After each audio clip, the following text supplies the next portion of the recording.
Bonjour à tous. Avant d'attaquer la vidéo, je voulais préciser que la plupart de mes affirmations et la plupart des choses que j'ai dites ont été dites et sourcées dans ce livre, Tim Burton, l'itinéraire d'un enfant particulier, qui m'a énormément aidé pour mes recherches sur chacun des films. Bon, c'est pas parfait, hein, il met un peu trop en avant ce film qui n'est pas réalisé par Tim Burton, je le rappelle, mais en fait, c'est un film que je vous recommande si vous voulez en savoir plus sur la vie de Tim Burton. Moi, il m'a beaucoup aidé. Allez, bonne vidéo.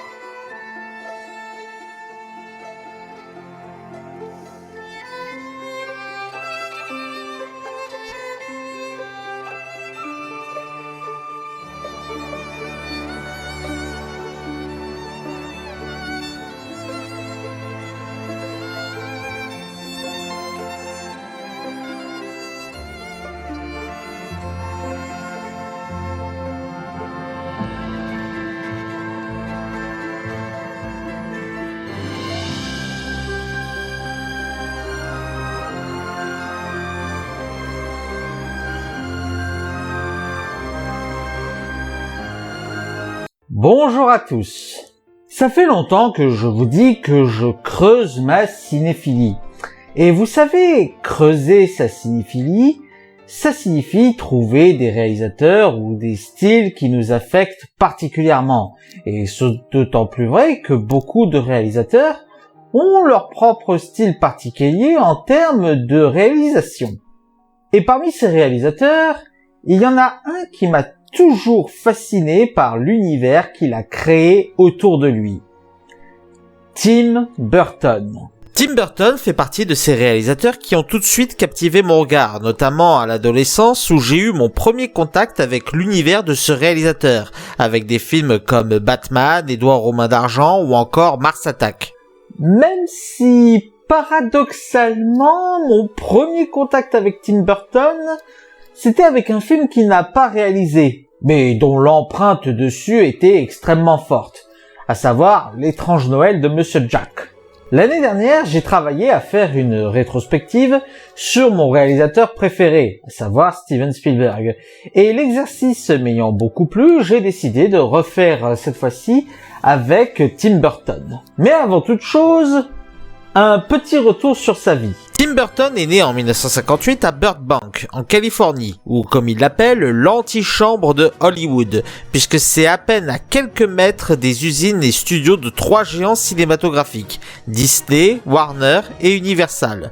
Tim Burton décrit son enfance comme solitaire, avec une passion notable pour les choses morbides, même s'il a vécu dans une famille qui a tout fait pour être une famille typique américaine.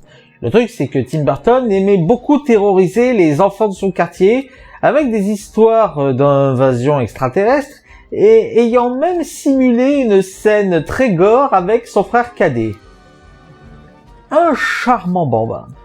Tim Burton s'intéressera rapidement au cinéma, mais plus spécifiquement aux films de monstres et aux films de série Z, tels que Scream Blacula Scream ou The Brain That Wouldn't Die. C'est d'ailleurs à l'âge de 13 ans qu'il commencera à tourner des courts-métrages tels que The Island of Dr. Agor, un court-métrage filmé en Super 8. C'est à 18 ans qu'il se fait remarquer avec une histoire en vers qu'il illustre lui-même, The Giant Zig. Et j'ai bien dit qu'il illustre lui-même, parce qu'avant d'être réalisateur, Tim Burton, c'était un dessinateur, et il voulait même se tourner vers l'animation en priorité. Après son diplôme, il se tourna naturellement vers la California Institute of Arts, école d'animation duquel sortent par ailleurs des réalisateurs tels que Brad Bird, John Lasseter ou Henry Selick. C'est dans cette école que Tim Burton réalisera 2 autres courts-métrages, L'attaque du monstre céleri et Doctor of Doom. Et les courts-métrages de Tim Burton lui permettront d'être embauché dans la société Disney. Ce qui aurait pu être un job de rêve, mais qui tourna très vite au cauchemar. Burton et Disney ne s'accordent tout simplement pas sur la direction artistique. Burton a des visions et des concepts beaucoup trop glauques pour le studio aux grandes oreilles. Et même si son court-métrage Vincent fut un joli petit succès, il sera quand même boudé par les studios Disney. Il faut savoir que Disney donnait plusieurs chances à Tim Burton, mais qu'il ne retenait quasiment aucune de ses idées. Par exemple, la société Disney avait proposé à Tim Burton de travailler sur des concepts pour Taram et le chaudron magique. Mais la société Disney ne retena aucune de ses idées. Et ainsi s'enchaînèrent les courts-métrages qui apportèrent leur lot de soucis entre Burton et Disney, Hansel et Gretel et Luo. Et ce fut finalement avec Frankenweenie que la rupture se fera définitivement. Après une dernière tentative avec un court-métrage, Aladdin and his Magic Lamp, il fut très rapidement évident que Disney allait se séparer de Burton. Mais fort heureusement, la chance lui sourit lorsque la société Warner cherchait un réalisateur pour faire un film sur une star de l'époque, Paul Rubens. Une amie montra Frankenweenie à ce dernier et du coup il recommanda Tim Burton, ce qui arrangea beaucoup la société Warner qui cherchait un réalisateur débutant, pas trop expérimenté, facile à manipuler et pas très cher. Et donc, en 1985, sortit le film Pee-wee Big Adventure, qui est beaucoup plus un film de commande où Burton n'avait pas trop son mot à dire en termes artistiques, Paul Rubens ayant le fin mot de son show. Malgré tout, ce fut un tournage terminé en moins d'un mois, sans dépassement budgétaire, alors qu'il avait eu un budget de 7 millions de dollars. Et ce fut sur Pee-wee que Tim Burton rencontra son collaborateur fétiche, l'homme avec qui Tim Burton a partagé le plus sa carrière, le compositeur Danny Elfman. Et résultat, le film fut un succès, 40 millions de dollars de recettes, ce qui permit à Burton de bien se faire remarquer des studios Warner. Et après quelques propositions de films n'intéressant pas Burton, ce dernier obtint l'occasion de réaliser un film en 1988, Beetlejuice. Véritable vent frais dans la carrière de Burton, qui se sent enfin libre de faire ce qu'il veut, il se lâche totalement pour faire son univers dans Beetlejuice. Et cela paye, car avec un budget de 15 millions de dollars, le film obtient un excellent succès critique et commercial de 75 millions de dollars. Avec 2 succès d'affilée, la Warner a suffisamment confiance en Tim Burton pour lui accorder son premier projet de blockbuster. Un film de super-héros qui remodèlera complètement l'image du personnage principal bien connu et dont aujourd'hui le film qu'il a réalisé lui accordera l'aura qu'on lui connaît aujourd'hui, Batman, qui fut son premier succès colossal avec 411 millions de dollars de bénéfices pour un budget de 35 millions de dollars. Mais malgré ce succès, les choses ne sont pas vraiment en bons termes entre Burton et la Warner.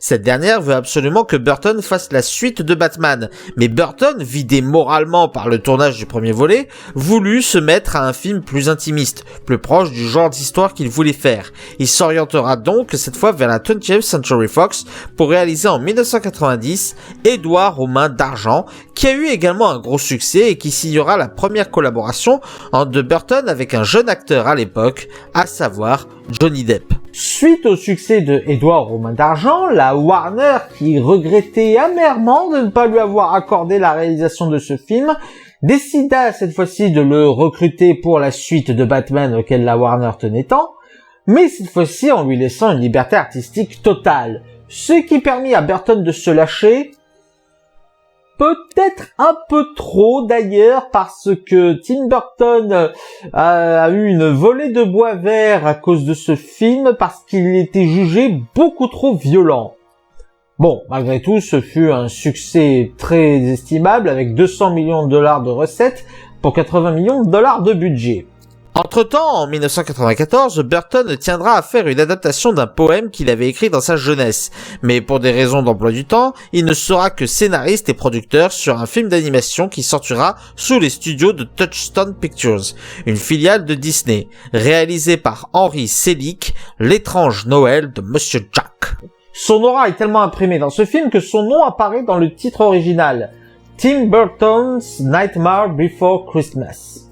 Mais si je parlais de problème d'emploi du temps, c'est parce qu'à ce moment-là, Tim Burton était à la réalisation d'un autre film. Un film qui sera sur le pire réalisateur de l'histoire du cinéma, Ed Wood. Et qui fut aussi également son premier gros échec commercial. Le film fera des recettes de 5 millions de dollars alors qu'il a coûté 18 millions. Et pourtant, c'est un film accueilli favorablement par la critique. Et malheureusement, c'est à partir de ce film que l'effet Burton va clairement s'estomper. Accrochez-vous, ça va faire mal. Suite à l'énorme échec de Ed Wood, Burton réalisera le film Mars Attack en 1996, qui sera également un échec commercial, mais qui cette fois-ci sera très fortement houspillé par les critiques américaines, le film étant une satire totale sur la société américaine.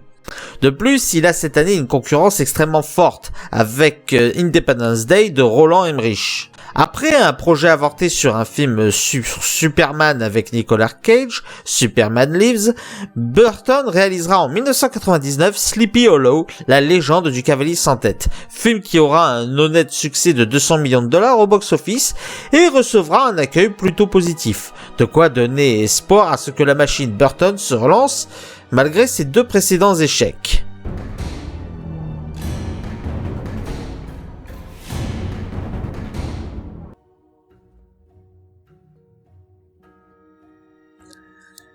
« 2001, la planète des singes », qui sera un succès commercial, parce que le film remboursera facilement son budget, mais la critique le plombera à mort. C'est facilement le film le plus décrié de la filmographie de Burton.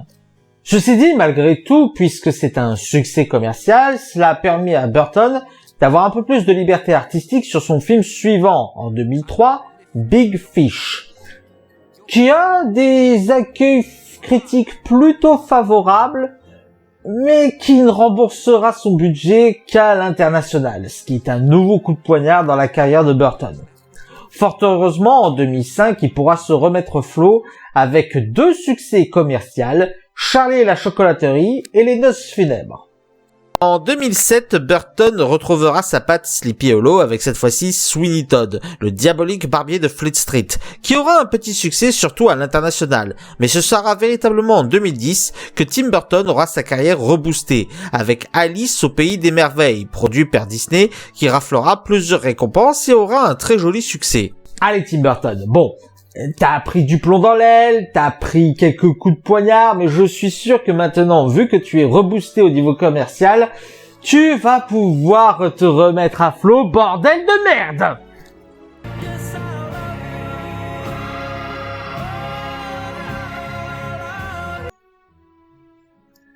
Ah. 2012, Dark Shadows. Le film ne parviendra à se rembourser qu'à l'international et aux États-Unis, ce sera catastrophique.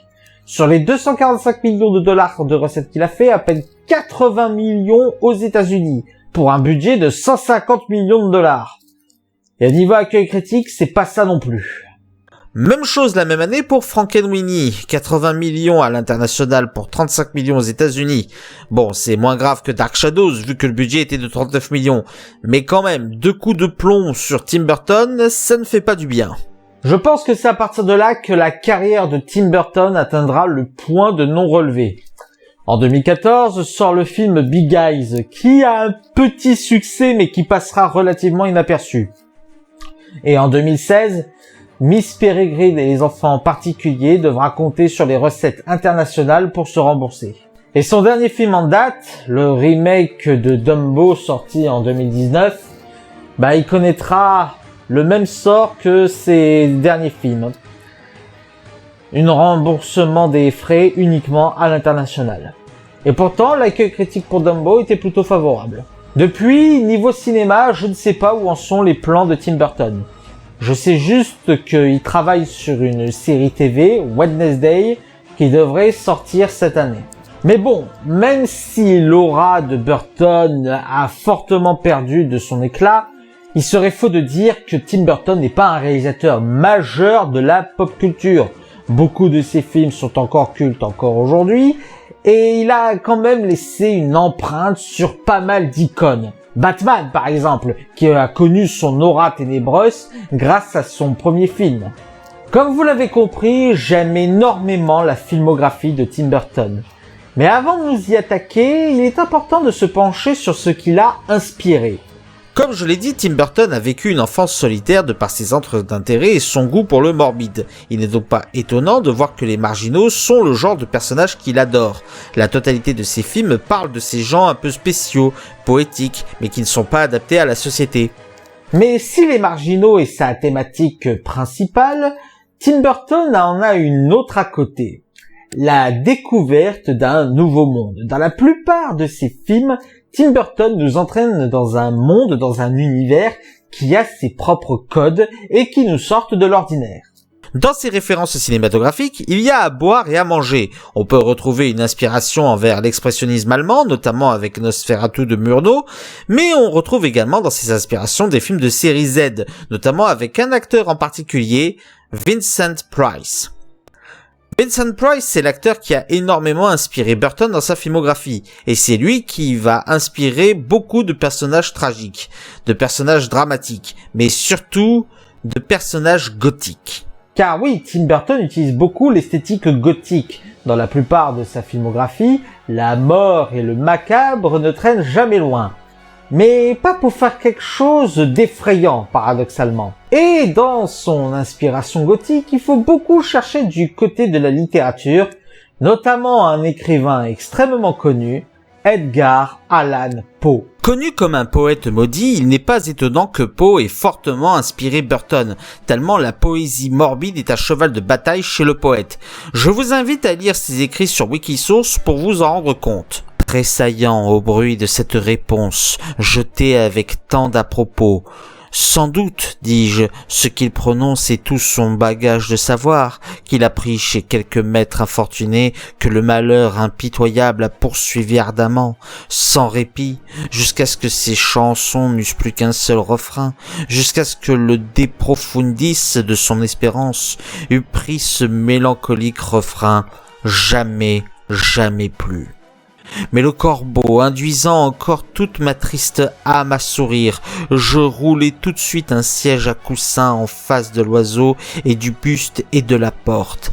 Alors, m'enfonçant dans le velours, je m'appliquai à enchaîner les idées aux idées, cherchant ce que cet augural oiseau des anciens jours, ce que ce triste, disgracieux, sinistre, maigre et augural oiseau des anciens jours voulait faire entendre en croissant son jamais plus. Je me tenais ainsi, rêvant, conjecturant, mais n'adressant plus une syllabe à l'oiseau, dont les yeux ardents me brûlaient maintenant jusqu'au fond du cœur. Je cherchais à deviner cela, et plus encore, ma tête reposant à l'aise sur le velours du coussin que caressait la lumière de la lampe. Ce velours violet, caressé par la lumière de la lampe que sa tête à elle ne pressera plus. Ah, jamais plus.